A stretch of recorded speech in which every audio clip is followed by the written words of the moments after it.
জ্ঞান আসে কার পক্ষ থেকে? আল্লাহর পক্ষ থেকে। এটা মনে রাখবেন, জ্ঞান আল্লাহর পক্ষ থেকে আসে।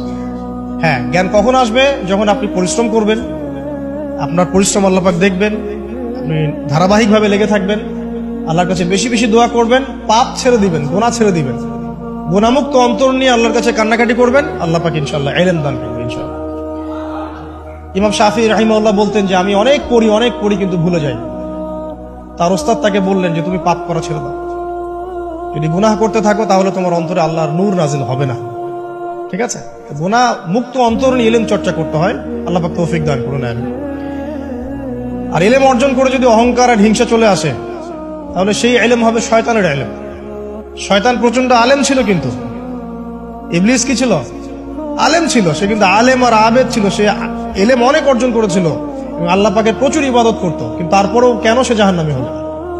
কারণ একটাই, আবা ওয়াস্তাকবারা, সে উদ্ধত হয়েছিল, অহংকার করেছিল। ইসলাম পরিপূর্ণ, এখানে সংযোজন বিয়োজনের কোনো সুযোগ নাই। এখন ইসলাম ছাড়া অন্য কোনো দিন মানলে কি হবে কিনা? আল্লাহ পাক সূরা আলী ইমরানের মধ্যেই বলছেন, ওয়ামাই ইয়াবতাগি গায়রাল ইসলামি দীনান ফালা ইউকবাল মিন।